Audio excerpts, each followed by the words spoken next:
জঙ্গি জীবন থেকে স্বাভাবিক জীবনে ফিরে আসা আত্মসমর্পণকারীদের হাতে জমির পাট্টা তুলে দিলেন রাজ্য সরকারের জনজাতি কল্যাণ দপ্তরের মন্ত্রী বিকাশ দেববর্মা। বৃহস্পতিবার এক অনুষ্ঠানের মধ্য দিয়ে কমলপুরে সেই সব আত্মসমর্পণকারীদের পরিবার পিছু 3 কানি জমির পাট্টা তুলে দিলেন মন্ত্রী বিকাশ দেববর্মা। এদিনের এই অনুষ্ঠানে জনজাতি কল্যাণ দপ্তরের মন্ত্রী ছাড়া উপস্থিত ছিলেন কমলপুরের মহকুমা শাসক, জনজাতি কল্যাণ দপ্তরের কমলপুর অফিসের আধিকারিক, আত্মসমর্পণকারীদের নেতৃত্ব ড্যানিয়েল দেববর্মা সহ অন্যান্যরা। মন্ত্রী বিকাশ দেববর্মা বলেন, বাম সরকার তাদের কেবল প্রতিশ্রুতি দিয়েছিল, কিন্তু কোনো ধরনের সুযোগ সুবিধা দেয়নি। কিন্তু বর্তমান সরকার যা বলে তা করে দেখায়। এদিন প্রায় 150 পরিবারকে 3 কানি করে জমির পাট্টা দেওয়া, এছাড়াও তাদের জন্য স্কুল, খেলার মাঠ সহ অত্যাধুনিক সুবিধা সম্পন্ন বিভিন্ন ব্যবস্থাপনা করা হবে বলে আশ্বাস প্রদান করা হয়। অর্থনৈতিকভাবে স্বাবলম্বী করার জন্য রাবার বাগান সহ নানা সুবিধা করে দিচ্ছে সরকার বলেও জানান তিনি।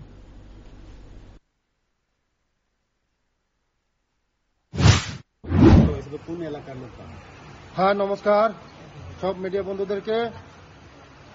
আজকে উপস্থিত আমাদের এখানে আছে কমলপুর এসডিএম সাহেব, district welfare, sub division welfare officer এবং আমার কিউআরপিসির ডানিয়েল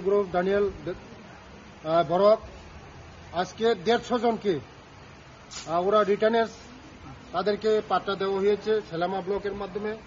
আগামী দিন মডেল ভিলেজ হিসেবে তাদেরকে এই ভিলেজটা করে দেব এবং আমাদের যে তাদের স্বপ্ন ছিল যে হাতিয়ার ত্যাগ করে স্বাভাবিক জীবনে আসার পরে দীর্ঘ 20 বছর পরে বিগত সিপিএম এর আমলে তারা হাতিয়ার ছেড়ে তারা স্বাভাবিক জীবনে এসেছিল।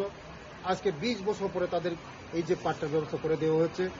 গতদিনের যে সরকার ছিল তাদেরকে ঠকিয়েছে, বিভ্রান্ত করেছে, তাদের যে পাওয়া ধাওয়া ওইগুলি দেয়নি।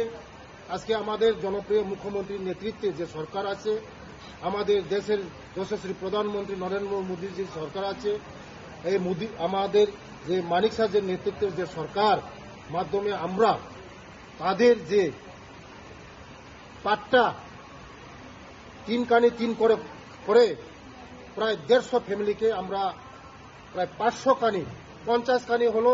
এখানে স্কুল হবে, খেলাধুলা মাঠ হবে, অঙ্গনওয়াড়ি সেন্টার হবে, কমিউনিটি হল হবে, তাদের জন্য মডেল ভিলেজ